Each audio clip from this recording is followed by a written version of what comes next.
అక్కడే ఆ రోజు సైకిల్ తొక్కడం నేర్చుకున్నాను బావ. ఆ తర్వాత ఇంకా సైకిలే. దాన్ని తొక్కడం, తొడవడం, ఆయిలింగ్ చేయడం ఇదే పని నాకు. వారం మొత్తం నేను స్కూల్కి తీసుకెళ్తాను. వారం చివరిలో మా నాన్న తీసుకెళ్తాడు ప్రతి సందు తిరిగి చీరలు అమ్ముకోవడానికి. అందులో మా నాన్నకి మంచి రాబడి. ఆదాయంతో నన్ను మా తమ్ముడిని మంచి పెద్ద బళ్ళు చేర్పించాడు.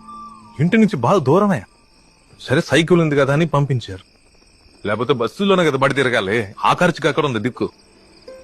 మొదటి రోజేమో రే తమ్ముడిని భద్రంగా తీసుకొస్తావు కదా అని అడిగాడు. ఆ రోజు సాయంత్రం భద్రంగా స్కూల్కి వెళ్ళి వచ్చేసాం.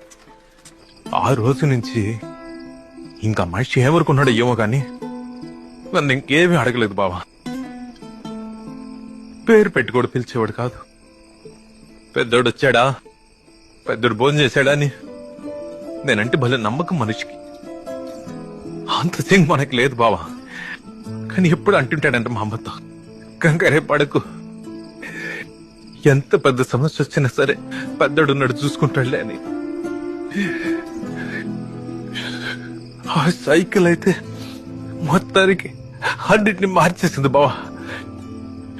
మా నాన్న సంపాదన, నా చదువు, మా తమ్ముడు కాలేజీకి పోవడం, వాళ్ళతో ఎందుకు నిన్న పెళ్లి కూడా దాంట్లోనే వెళ్తాను. మీ సైకిల్ మాత్రం లేకపోయింటేనా నా జీవితమే వేరు బావా. ఇలా ఉండేది కాదు.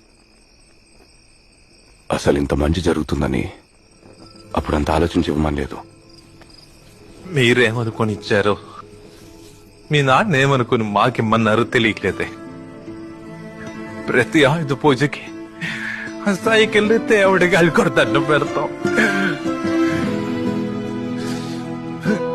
ఏడు పాపం, థ్యాంక్స్ బావా.